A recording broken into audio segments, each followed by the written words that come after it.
Isabelle, bonjour. Donc les presses universitaires de Bordeaux ont le plaisir d'éditer ton dernier ouvrage en version numérique et gratuite sur UNA, mais tu as quand même un exemplaire papier ici. Est-ce que tu peux nous en dire plus sur toi et ta recherche ?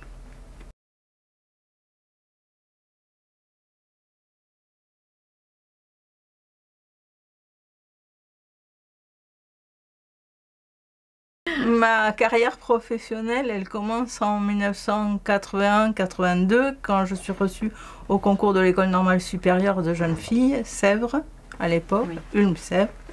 Et comme linguiste, je dois partir un an à l'étranger. Je connais très bien l'Espagne parce que je suis toulousaine et j'allais beaucoup en Espagne.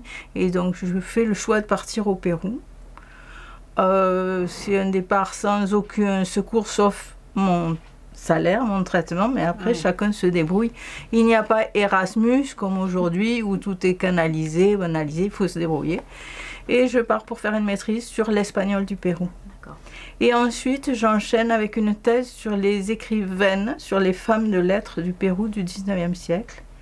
Et je suis restée fidèle à la fois à cette ère géographique et essentiellement centrée sur le 19e siècle, des thématiques de recherche qui étaient assez peu fréquentées à l'époque et qui le sont encore peu aujourd'hui. Voilà. Le point de départ. Et ensuite, la dernière étape de mon parcours. Je présente un projet à l'Institut universitaire de France, un projet centré sur les 200 ans de l'indépendance de l'Amérique, devenue l'Amérique latine. Et je remarque qu'il y a des Français qui partent à ce moment-là en Amérique, à la fois des soldats de Napoléon qui participent au processus d'indépendance et ensuite des Français, des voyageurs et beaucoup de voyageurs du Sud-Ouest. La Nouvelle-Aquitaine, j'obtiens un projet de la région Nouvelle-Aquitaine sur les circulations de la Nouvelle-Aquitaine vers l'Amérique latine, donc de Nouvelle-Aquitaine et en particulier Bordeaux et le Pays Basque. Et là, je reviens au livre. Je fais soutenir une thèse en à la fin des années 2010 par un jeune péruvien qui me parle d'une franco-péruvienne qui aurait disparu en déportation en Allemagne. C'est le point de départ de ses recherches. Elle a publié avec sa sœur un livre, c'est L'enfant du métro. Je me procure l'ouvrage qui est considéré comme introuvable, mais avec un peu de volonté, on trouve tout. Et c'est le propre du chercheur, c'est de ne pas s'arrêter à ce qui est impossible, c'est d'aller plus loin. Voilà en quelque sorte le point de départ de cet ouvrage. Voilà, qui a un double titre. Le titre c'est L'enfant du métro 1943. Parce que le point de départ, c'est ce livre défini comme un ouvrage de jeunesse. Et puis le parcours des deux sœurs qui sont les auteurs de cet ouvrage, les sœurs Truel, entre le Pérou et la France.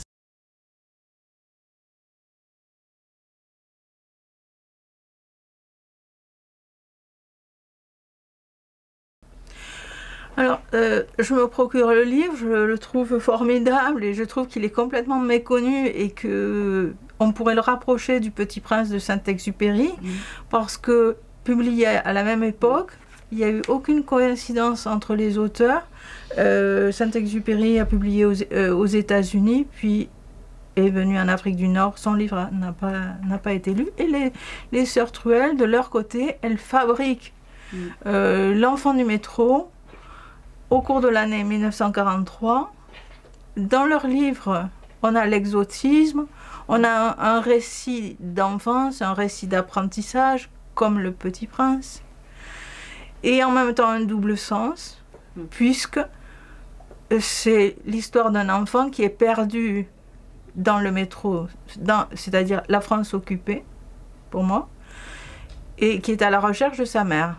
Sa mère, la muette, sa mère, la patrie aussi, la France, ce qui a d'autant plus de sens pour deux Françaises nées à l'étranger, nées au Pérou. La famille Truel, donc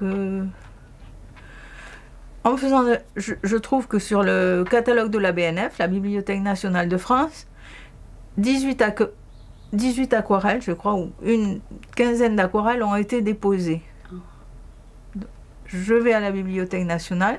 Premier voyage pour accéder aux aquarelles, ce n'est pas possible, il faut revenir.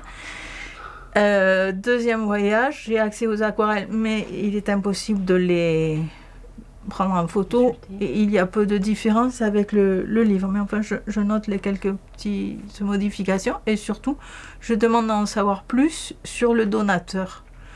Le donateur a laissé son nom, son adresse mail, et puis un autre nom à Paris. Alors j'écris au donateur, l'adresse mail ne fonctionne pas, j'envoie une lettre postale à l'adresse parisienne, et là j'ai un retour, j'entre en contact avec une des nièces de Madeleine et Lucia Truel. C'est le point de départ des archives en France, qui sont formidables et qui en plus vont se retrouver aussi à Bordeaux. Parce que la petite nièce de Madeleine Truel et de Lucia Truel est venue habiter à Bordeaux. Et à partir de là, j'ai eu accès à tout ce qui avait été préservé en France. Incroyable. Dont, par exemple, c'est ce à quoi on a accès, une photo, la photo de Madeleine Truel en 1937, des congés payés. Ouais, c'est un document. Et puis aussi, lors d'une autre visite, nous découvrons ces croix de Lorraine, et aussi ces petits textes, ces devinettes, qui sont sur la couverture, et si on se faisait prendre avec ce genre de documents, on était terroriste. Donc c'est une immense émotion pour Colette, l'arrière-petite nièce, ou la petite nièce de Madeleine et de Lucia, et pour moi aussi qui donne sens à tout ce qui était enfoui, gardé religieusement, mais je ne savais pas trop quoi en faire. Et puis je vais à Lima aussi, je fais une conférence sur les Français émigrés au Pérou, et je lance un appel, est-ce qu'on pourrait me mettre en contact avec la famille Truel sur place, puisque le donataire avait indiqué qu'il repartait au Pérou. Et là, quelque temps avant mon départ, je reçois un message de l'Alliance française pour me donner des indications pour aller rencontrer donc cette famille, Paquita, Francisca Truel et Eduardo Baron, Lalo Baron, qui ont aussi des archives de Lucia Truel préservées depuis des décennies. Et ce sont toutes ces archives que, comme on assemble un puzzle, auquel je donne sens dans le livre, en même temps que la lecture sur l'enfant du métro. Que veut dire ce livre? Oui, tout à fait. C'est une histoire éditoriale parce que ce livre a été réalisé dans la clandestinité. L'éditeur Girodias ne le mentionne pas dans ses mémoires, mais beaucoup plus tard, il se rend en Espagne, et c'est ce que je raconte, il rend visite aux 4 sœurs Truel. Et il se trouve que Madeleine a disparu en déportation. Et il parle de Lucia qui est très accueillante. Il est à Cadaqués, il entrevoit Dali. Enfin, c'est tout ce monde-là de l'avant-garde de l'entre-deux-guerres qu'on trouve dans mon livre. Et puis aussi l'après-guerre, puisqu'on a à la fois le contact des sœurs avec Cocteau, puisque à Lima, il y avait un dessin de Cocteau dédié à Lucia, et puis la relation aussi avec les dessinateurs, les photographes comme Robert Doisneau, qui a beaucoup fréquenté, qui était une amie de la famille, Lucia était une amie de la famille Doisneau. Et la serre aussi. beaucoup de monde qu'on rencontre au hasard des recherches, des mentions, des indications en tout petit sur les documents. Pour terminer, peut-être, je voudrais dire que Lucia et Madeleine, les deux autrices, elles ont eu un engagement dans la résistance dont je n'ai pas parlé jusqu'ici, et qui est celui de beaucoup de femmes dans la résistance, oubliées.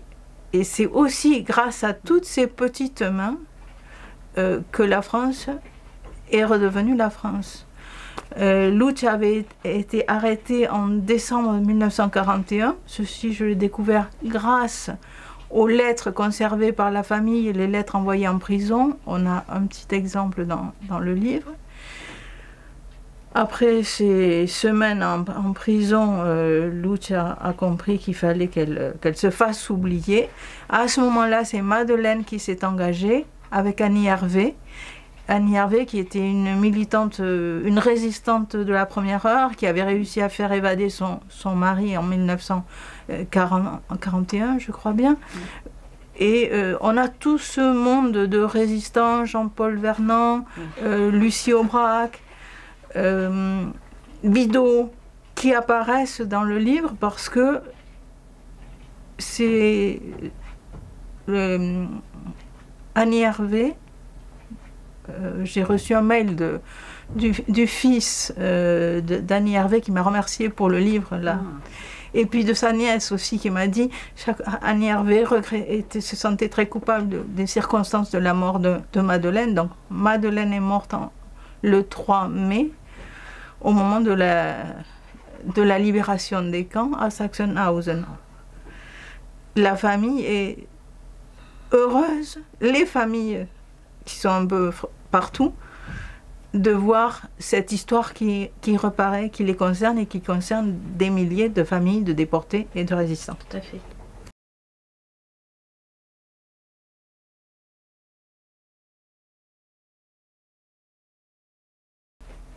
Merci Stéphanie pour tout ce travail éditorial que vous avez fait à UNA, parce que je trouve exceptionnel. Et c'est j'ai une longue expérience d'édition depuis le début des années 2000 en France et au Pérou. Et vraiment, ce que vous avez fait pour l'enfant du métro, j'ai des retours, c'est vraiment une merveille parce que sur la plateforme, on a accès à la fois à mon livre, chapitre par chapitre. On a accès à tous les documents d'archives, les illustrations, les photos, les dessins, le livre, L'enfant du métro, et qui n'était pas accessible. Enfin, c'est vraiment formidable ce que permet l'édition numérique qui est réalisée là. J'ai une formation scientifique avant d'entrer comme littéraire à l'école normale supérieure. Je suivais des études pour être ingénieur. Et puis, j'ai découvert que finalement, je préférais les lettres. Mais tout ce qui est informatique me passionne. Et l'informatique donne accès à une multitude de connaissances, nous ouvre le monde, et le fait que le livre soit accessible partout dans le monde, c'est fondamental pour la famille, à titre gracieux, et pour moi comme chercheuse, parce que la science ouverte, c'est un enjeu clé.